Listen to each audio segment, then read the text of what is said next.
पशुओं में करनी है उम्र की पहचान, तो जानिए दांतों का विज्ञान। पशुओं में दांतों का विकास मनुष्य की तरह ही उम्र के साथ साथ होता है। उम्र के अलग अलग पड़ाव पर दांतों में कुछ बदलाव आते हैं। दांतों के इस बदलाव को समझ, दांतों के विज्ञान को समझ हम उम्र का पता लगा सकते हैं। उम्र का पता करना बहुत जरूरी है। बकरियों की कीमत उत्पादन और उम्र के हिसाब से नापी जाती है। वैसे देखा जाए तो पशुपालकों ने बकरियों और भेड़ के जन्म दिवस का रिकॉर्ड रखना बेहतर है। या आप जब बकरी बाहर से खरीदते हैं तो उस पशुपालक से जन्म तारीख लेनी चाहिए। इस प्रकार के रिकॉर्ड को पशु आवक या पशु पहचान रिकॉर्ड कहा जाता है। बहुत बार ये रिकॉर्ड नहीं रखा जाता है। ऐसी परिस्थिति में हमें उम्र का पता अगर लगाना है तो दांतों का उपयोग कर सकते हैं। तो चलिए आज के इस वीडियो में जानेंगे दांतों के आधार पर किस प्रकार से भेड़ और बकरियों के उम्र की पहचान करें। भेड़ और बकरियों में 3 प्रकार के दांत होते हैं। आप यहाँ पर देख सकते हैं सामने वाले दांत ये एक प्रकार के हैं और पीछे 2 प्रकार के दांत होते हैं। सामने वाले दांतों को इंसाइजर कहा जाता है और पीछे वाले को प्रीमोलार्स और मोलार्स कहा जाता है। आपको नाम नहीं याद रहेंगे तो भी चलेगा।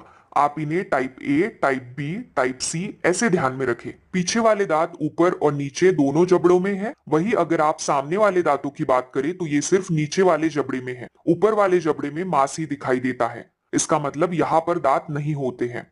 ऐसा गाय, भैंस, बकरी, भेड़ में दिखाई देता है। सबसे पहला सवाल जो हमसे बहुत बार पूछा जाता है कि दूध के दांतों में और स्थायी दांतों में क्या फर्क है, दोनों दांतों में क्या अंतर है।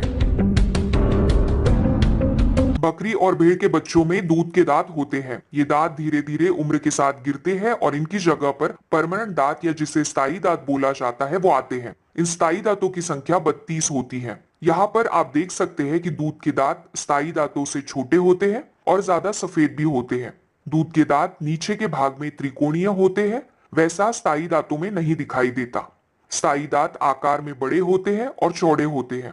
पर एक बात ये भी ध्यान में रखें, जैसे बकरियों की उम्र बढ़ती जाती है वैसे स्थायी दांत भी त्रिकोणीय होने लगते हैं। पर ये ज्यादातर 6-7 साल की उम्र के बाद ही दिखाई देता है। यहाँ अभी सभी पशुपालकों के लिए हम एक टिप बताना चाहेंगे कि बकरी और भेड़ में उम्र की पहचान करने के लिए सामने वाले दांतों का ही उपयोग करें। सामने वाले दांतों को देख हम अनुमान लगाते हैं कि इस पशु की उम्र क्या हो सकती है। तो चलिए सबसे पहले जानते हैं बकरी और भेड़ के बच्चों में दांतों का विकास किस प्रकार होता है। बकरी के बच्चे का जब जन्म होता है तो उसे सामने वाले 2 दूध दांत होते हैं। जैसे बच्चे की उम्र बढ़ती जाती है तो बाकी दांत आना शुरू हो जाता है। दूसरे हफ्ते में 4 दांत, तीसरे हफ्ते में 6 दांत और चौथे हफ्ते तक 8 दांत।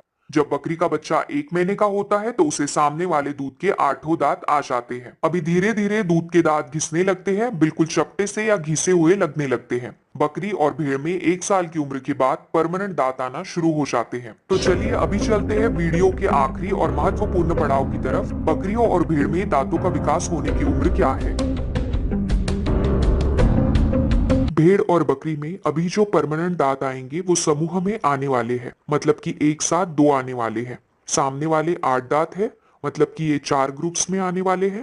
पहले आप इन समूह को समझ लीजिए। सबसे पहला दांतों का समूह ये बीच वाला, उसके बाद ये दूसरा समूह, उसके बाद ये तीसरा समूह और ये चौथा समूह। बस अभी आपको ये ध्यान में रखना है कि कौन से दांतों का जोड़ा कौन से उम्र में आता है। सबसे पहला है मध्य दांत का समूह। इनका विकास 1 से 1.5 साल में होता है। ऐसी बकरियों को लोकल भाषा में 2 दांत वाली कहा जाता है। दूसरे समूह का विकास 1.5 से 2 साल में होता है और इन्हें 4 दांत वाली कहा जाता है। फिर तीसरे समूह का विकास 2.5 से 3 साल में होता है और ऐसी बकरियों को लोकल भाषा में 6 दांत वाली कहा जाता है। चौथे समूह का विकास 3.5 से 4 साल तक होता है और इन्हें 8 दांत वाली कहा जाता है। बकरी तथा भेड़ में 5 सालों तक दांतों का विकास पूरी तरह से हो जाता है। 5 साल के बाद अगर आपको उम्र का अनुमान लगाना है तो दांत कितने घिसे हुए हैं उस हिसाब से देखना पड़ेगा। सबसे आखिरी में हम बताना चाहेंगे हर बकरी हर भेड़ अलग है। दांतों का विकास अन्य चीजों पर भी निर्भर करता है, जैसे कि पशु आहार, उनका स्वास्थ्य। इसीलिए हर पशु में दांत का विकास थोड़ा अलग हो सकता है। पर इस डेंटिशन मेथड का उपयोग उम्र की पहचान के लिए करना कभी भी बेहतर है।